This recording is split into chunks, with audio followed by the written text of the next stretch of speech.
નમસ્કાર મિત્રો, સ્વાગત છે તમારું અમારા એક નવા વિડીયોમાં। મિત્રો, સૌથી પહેલા જે લોકો માતા લક્ષ્મીને માનતા હોય તેઓ કોમેન્ટ બોક્સમાં જય માતા લક્ષ્મી જરૂરથી લખી દેજો। તો આજે આપણે એ જાણવા જઈ રહ્યા છીએ કે માતા લક્ષ્મીએ પોતે જણાવ્યું છે કે સાવરણીને ઘરમાં આ જગ્યાએ રાખો તો 1 મહિનામાં હું તે ઘરને ધનવાન બનાવી દઉં છું। તો મિત્રો, આ જાણવું આપણા માટે ખૂબ જરૂરી છે। તેથી જ હું તમને જણાવું છું કે આ વિડીયોને આખો જુઓ અને વિડીયો પસંદ આવે તો વિડીયોને લાઈક અને તમારા મિત્રો સાથે શેર કરો। ચેનલ પર પહેલીવાર આવ્યા હોય તો ચેનલને સબસ્ક્રાઇબ કરી નોટિફિકેશન બેલને ઓન કરી સાચી શ્રદ્ધાથી કોમેન્ટ બોક્સમાં જય માતા લક્ષ્મી જરૂરથી લખો। ચાલો આગળની માહિતી શરૂ કરીએ। સાવરણી એક એવી વસ્તુ છે જે વ્યક્તિને કરોડપતિ બનાવવાની ક્ષમતા ધરાવે છે અને ગરીબ પણ બનાવી શકે છે, કારણ કે શુકન શાસ્ત્રમાં તેના વિશે ઘણા શુભ સંકેતો અને અશુભ સંકેતો જણાવવામાં આવ્યા છે। તેથી તમારા માટે તે જાણવું ખૂબ જ મહત્વપૂર્ણ છે। સાવરણીનો ઉપયોગ કરવાની સાચી રીત।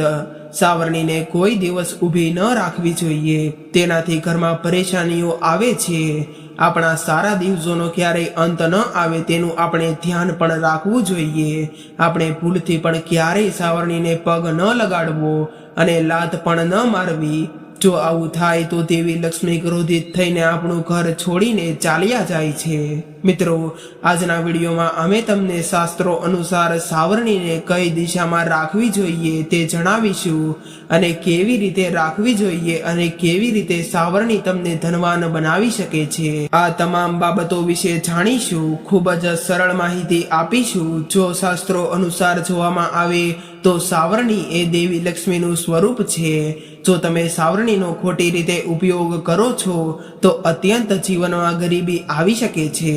જો તમે સાવરણીનું યોગ્ય રીતે ઉપયોગ કરી લીધો તો જીવનમાં સફળતાના દરવાજા તે ખોલે છે। મિત્રો, જો તમારું જીવન સામાન્ય રીતે જીવી રહ્યા છો તો કોઈ સમસ્યા નથી, પરંતુ જો તમારે ઘણી વખત આર્થિક સમસ્યાઓનો સામનો કરવો પડે છે, તમારા જીવનમાં તે ગરીબી અને નિરાશા લાવે છે, તો બીજી તરફ તમે સાવરણીનો સાચો ઉપયોગ કરશો તો તે તમને ધનવાન પણ બનાવી શકે છે। મિત્રો, વર્તમાન સમયમાં મોટા ભાગના લોકો પાસે સમય નથી હોતો। તેઓ તેમના કામમાંથી સમય કાઢી નથી શકતા, તેના કારણે તેઓ તેમના ઘરની સફાઈ નથી કરી શકતા। પરંતુ હું તમને એક સલાહ આપવા માંગુ છું। જો તમે સવારે કચરો કાઢી નથી શકતા તો સવારે વહેલા ઉઠવાનો પ્રયાસ કરો અને 10 મિનિટ સુધી ઘરની સફાઈ કરો અને જે કચરો નીકળે છે તેને તમારે ફેંકવાની કોઈ જરૂર નથી, પરંતુ તેને તમે એક બાજુ રાખી શકો છો। હવે બધા નિયમો અમે તમને જણાવવા જઈ રહ્યા છીએ, જે કઈ દિશામાં સાવરણી રાખવી જોઈએ અને કયા દિવસે સાવરણી ખરીદવી જોઈએ, ક્યારે તેને ફેંકવી જોઈએ અને કયા દિવસે નવી સાવરણીનો ઉપયોગ કરવો જોઈએ। તો મિત્રો, આગળ વધતા પહેલા આપણે વિનંતી છે કે જો તમને અમારી આ રજૂઆત પસંદ આવે તો ચેનલને સબસ્ક્રાઇબ કરો, કોમેન્ટ બોક્સમાં જય માતા લક્ષ્મી જરૂર લખો। હવે ચાલો આગળની માહિતી શરૂ કરીએ। મિત્રો, સૌ પ્રથમ તો ચાલો અમે તમને જણાવીએ કે અઠવાડિયામાં 7 દિવસ હોય છે, તેમાંથી કેટલાય આ પ્રકારના દિવસો જેમ કે સોમવાર, બુધવાર, ગુરુવાર અને શુક્રવાર જેવા દિવસોને સામ્યવાર કહેવાય છે અને મંગળવાર, શનિવાર અને રવિવાર આ 3 દિવસોને રૂઢ સાંખ્યવાર તરીકે ઓળખવામાં આવે છે। મિત્રો, તમે સામ્યવારે ગમે ત્યારે સાવરણીથી ઘર સાફ કરી શકો છો। મોટા તહેવારો જેવા કે દિવાળી, ધનતેરસને દિવસે તમે સાવરણીની ખરીદી કરી શકો છો અને તમારા ઘરે લાવી શકો છો। તે ખૂબ શુભ માનવામાં અને ભાગ્યશાળી માનવામાં આવે છે। હંમેશા ખૂબ જ સખત સાવરણીનો ઉપયોગ કરવો જોઈએ। મિત્રો, જો તમે શનિવારે સાવરણી ખરીદવા માંગતા હોય તો તેમ કરવાથી જીવનમાં ધનની કમી સર્જાય છે। તો ચાલો તમને જણાવીએ કે તમારે ક્યારે નવી સાવરણી ખરીદવી જોઈએ। તો ચાલો તમને જણાવીએ કે ક્યારે તમારે નવી સાવરણી ખરીદવી જોઈએ। જો તમે નવી સાવરણી ખરીદીને તમારા ઘરે લાવો છો તો તમારે શનિવારથી તેનો ઉપયોગ કરવાનું શરૂ કરી દેવું જોઈએ। જો આપણે દિશાની વાત કરીએ તો મિત્રો, આપણે કોઈ દિવસ સાવરણીને પૂજા ઘર તરફ ન રાખવી જોઈએ। તે દિશામાં આપણે મંદિર બનાવીએ છીએ, એટલે કે ઈશાન દિશા એટલે કે આપણા ઘરનો ઉત્તર પૂર્વ ખૂણો કહેવાય છે, કારણ કે ત્યાં પૂજા સ્થળ હોય છે. તે રૂમમાં કોઈ દિવસ ભૂલથી પણ સાવરણી ન રાખો. જો તમે પૂજા સ્થાનમાં સાવરણી રાખો છો તો તમે તમારા મંદિરમાં ભગવાનના આગમનને અવરોધો લાવી રહ્યા છો અને દુઃખ અને ગરીબી આવવા લાગશે. તેથી તમારે ભૂલથી પણ પૂજા ઘરમાં સાવરણી ન રાખવી જોઈએ. મિત્રો, ભૂલથી પણ તમારે સાવરણી ઉત્તર પૂર્વ ખૂણામાં ન રાખવી જોઈએ.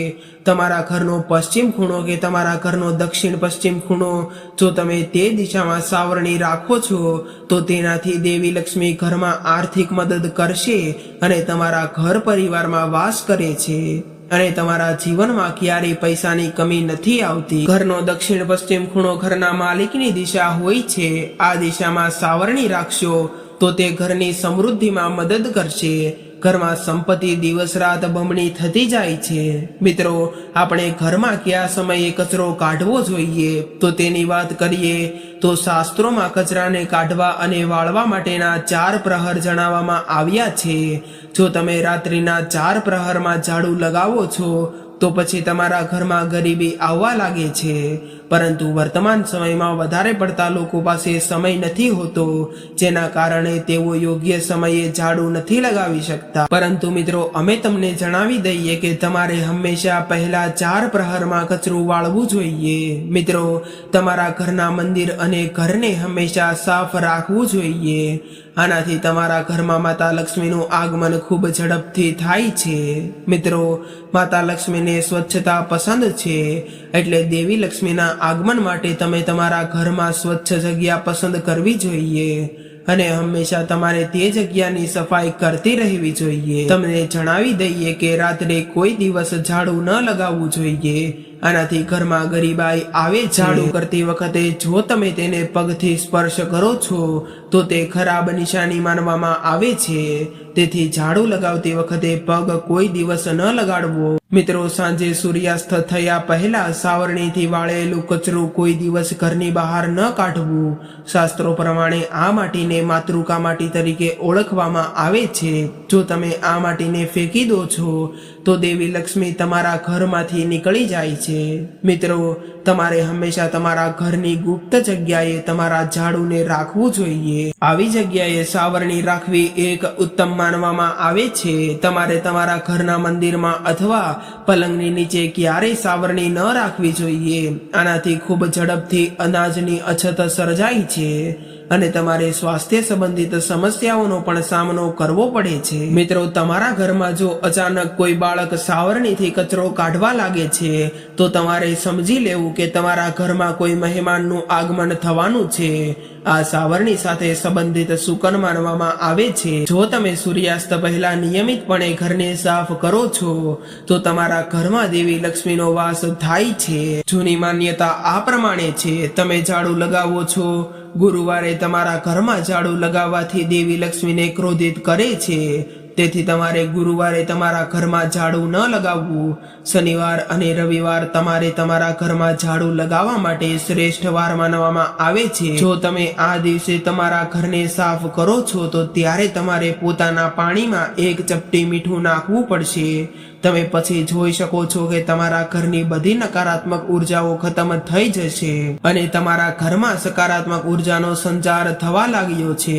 મિત્રો, જો તમે આર્થિક સમસ્યાઓનો સામનો કરી રહ્યા છો તો તેનો છુટકારો મેળવવા માંગો છો તો આવી સ્થિતિમાં તમારે તમારા નજીકના મંદિરમાં વહેલી સવારે 4 વાગ્યાથી 5 વાગ્યા સુધીમાં જવાનું છે. ત્યાં શાંતિથી સાવરણી રાખી દેવાની છે. આનાથી તમારે આર્થિક તંગીની સમસ્યામાંથી છુટકારો મળી જશે. હંમેશા સાવરણીને સાફ કરો. સાવરણીને કોઈ દિવસ ભીની ન રાખવી જોઈએ. યાદ રાખો કે ઘરમાં ક્યારેય જૂની સાવરણી ન રાખવી. સાવરણીને ક્યારેય ઘરની બહાર કે ધાબા ઉપર ન રાખવી. આવું કરવું એ અશુભ માનવામાં આવે છે, તેવું કરવાની શાસ્ત્રોમાં મનાઈ છે. આવું કરશો તો ઘરમાં ચોરી થવાનો ભય રહે છે. સાવરણી હંમેશા એવી જગ્યાએ છુપાવીને રાખવી જોઈએ જ્યાં આપણા સિવાય કોઈ બહારનો વ્યક્તિ ન જોઈ શકે. સાવરણીને કોઈ દિવસ પૂજા કરતી જગ્યાએ અથવા તો ઈશાન ખૂણામાં ન રાખવી જોઈએ. આવું કરવાથી તમારા ઘરમાંથી માતા લક્ષ્મી જતા રહે છે અને ભગવાનનો વાસ નથી થતો. વાસ્તુ પ્રમાણે જો શક્ય હોય તો પૂજા ઘરને સાફ કરવા માટે કોઈ કપડાનો ઉપયોગ કરવો જોઈએ અને ગંદા કપડાને કોઈ દિવસ સાવરણીથી ક્યારેય સ્પર્શ ન કરાવવો જોઈએ. વાસ્તુ અનુસાર બ્રહ્મ મુહૂર્તમાં ક્યારેય સાવરણીથી ઘરને સાફ ન કરવું જોઈએ અને સાવરણીને સ્પર્શ પણ ન કરવી જોઈએ. સૂર્યાસ્ત પહેલા એટલે કે બ્રહ્મ મુહૂર્તમાં સકારાત્મક ઉર્જાનો પ્રવેશ થતો હોય છે. જો ત્યારે ઝાડુ લગાવવામાં આવે તો સકારાત્મક ઉર્જા ઘરમાંથી બહાર નીકળી જાય છે. બ્રહ્મ મુહૂર્ત એવો સમય છે જ્યારે ઘરમાં એકદમ શાંતિ હોય છે. આપણું મન ત્યારે પ્રભાવિત થાય છે. તમારે તમારા જીવનમાં એવી દિનચર્યા કરવી જોઈએ કે બ્રહ્મ મુહૂર્ત દરમિયાન તમે સાવરણીથી ઘર સાફ ન કરો અને તેની તમારા ઘરમાં સકારાત્મક ઉર્જા રહે અને સુખ શાંતિ રહે છે. અને સૂર્યાસ્ત પછી પણ તેને સ્પર્શ ન કરવું અને સૂર્યાસ્ત પછી પણ તેને સ્પર્શ કરવું અપશુકન માનવામાં આવે છે. સાવરણીથી પગને સ્પર્શ ન કરવો કારણ કે તેને દેવી લક્ષ્મીનું સ્વરૂપ માનવામાં આવે છે. આમ કરવાથી દેવી લક્ષ્મીનો અનાદર થાય છે. તેવું માનવામાં આવે છે કે તેનાથી આર્થિક સ્થિતિ પર અસર પડે છે અને એવું માનવામાં આવે છે કે તેનાથી આર્થિક સ્થિતિ પર પણ અસર પડી શકે છે. કોઈ પણ રીતે સાવરણી શારીરિક અને સ્વચ્છતા સાથે સંબંધિત છે. પૌરાણિક શાસ્ત્રોમાં કહેવાયું છે કે જે ઘરમાં સાવરણીનું અપમાન થાય છે ત્યાં ધનની અછત હંમેશા સર્જાય છે, કારણ કે ધનના દેવી માતા લક્ષ્મીનું સાવરણીમાં વાસ થવાનું માનવામાં આવે છે. સાવરણી એ ઘરનો કચરો દૂર કરે છે અને ઘરના કચરાને દરિદ્રતા કહેવામાં આવે છે. વાસ્તુશાસ્ત્ર દરમિયાન સૂર્યોદય પછીનો સમયગાળો યોગ્ય છે સાવરણીથી સાફ કરવા માટે. એવું માનવામાં આવે છે કે ઘરની નિયમિત સફાઈ કરવાથી ઘરમાં સુખ સમૃદ્ધિ આવે છે. જો તમે રાત્રે સફાઈ કરો છો તો ઘરમાં રહેલી નકારાત્મક ઉર્જા બહાર નીકળી નથી શકતી. ઘરમાં સાવરણીને ક્યાં રાખવી જોઈએ તો તમારે ઘરમાં સાવરણીને એવી જગ્યાએ રાખવી જોઈએ જ્યાંથી તમે સંપૂર્ણપણે દેખાતી ન હોય. વાસ્તવમાં સાવરણીને હંમેશા છુપાવીને રાખવી જોઈએ કારણ કે તેને દેવી લક્ષ્મીનો વાસ માનવામાં આવ્યો છે અને ઘરની લક્ષ્મી ક્યારેય ઘરની બહાર ન હોવી જોઈએ. આમ કરવાથી ઘરનું નુકસાન થાય છે કે આ દિવસે તમારે ઘરમાં ઝાડુ ન લગાવવું જોઈએ. જો તમારા ઘરમાં કોઈ પૂજા કે અનુષ્ઠાન થઈ રહ્યું છે તેથી પૂજા પહેલા ઝાડુ લગાવો અને પૂજા પછી ઝાડુ ન લગાવો. આમ કરવાથી પૂજા પછી જે ઘરમાં સકારાત્મક ઉર્જા આવે છે તે બહાર જતી રહે છે અને હંમેશા તમારે સારી સાવરણીનો ઉપયોગ કરવો જોઈએ. કોઈ દિવસ તૂટેલી કે ખરાબ થઈ ગયેલી સાવરણીનો ઉપયોગ ન કરવો જોઈએ કે આ દિવસે ઝાડુ ફેંકી દેવું જોઈએ. તો વાસ્તુ અને જ્યોતિષ શાસ્ત્રમાં એવું માનવામાં આવે છે કે તમારે શનિવારે, અમાવસ્યા, હોલિકા દહન પછી અથવા તો ગ્રહણ પછી તમારા ઘરની જૂની સાવરણીને દૂર કરવી જોઈએ અને સાવરણીને ફેંકવા માટે શનિવાર અથવા અમાવસ્યાનો દિવસ શ્રેષ્ઠ માનવામાં આવે છે. ધનના દેવી માતા લક્ષ્મી સાવરણીમાં વાસ કરે છે. આ ભૂલો ભૂલથી પણ ન કરો. આપણે બધા સારી રીતે જાણીએ છીએ કે ઘરમાં સ્વચ્છતાનું ધ્યાન રાખવામાં આવે છે તે ઘરમાં માં લક્ષ્મીનો વાસ થાય છે.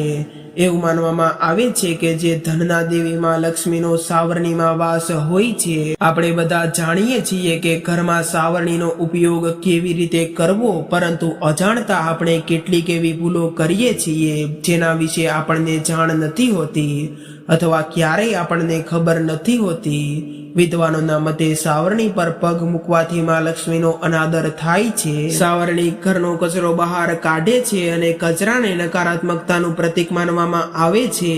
જે ઘરમાં સંપૂર્ણ સ્વચ્છતા હોય છે ત્યાં ધન, સંપત્તિ અને સુખ હોય છે, પરંતુ જ્યાં ગંદકી હોય છે ત્યાં ગરીબી પણ હોય છે. જે ઘર સ્વચ્છ નથી હોતું તે ઘરના સભ્યોને અનેક પ્રકારની આર્થિક સમસ્યાઓનો સામનો કરવો પડે છે. સંપૂર્ણ સ્વચ્છ રાખવા પર ભાર મૂકવામાં આવે છે, જેથી ગરીબ ઘરમાંથી ગરીબી દૂર થઈ શકે અને માં લક્ષ્મીના આશીર્વાદ મેળવી શકાય. ઘરમાંથી ગરીબી જેવો કચરો દૂર કરીને સાવરણી એટલે કે મહાલક્ષ્મી ધન, સુખ અને ઐશ્વર્ય પ્રદાન કરે છે. સાંજે સૂર્યાસ્ત પછી ઝાડુ ન લગાવવું જોઈએ, આનાથી આર્થિક સમસ્યાઓ આવે છે. તો મિત્રો, આજની માહિતી અહીં પૂર્ણ થાય છે. તમને આજનો વિડીયો કેવો લાગ્યો કોમેન્ટ બોક્સમાં જરૂર જણાવજો અને પસંદ આવ્યો હોય તો ચેનલને સબસ્ક્રાઇબ કરવાનું ભૂલતા નહીં. વિડીયોને લાઈક કરજો અને તમારા મિત્રો સાથે શેર કરજો. ફરી મળીશું એક નવા વિડીયો સાથે. ત્યાં સુધી સૌને જય માતા લક્ષ્મી.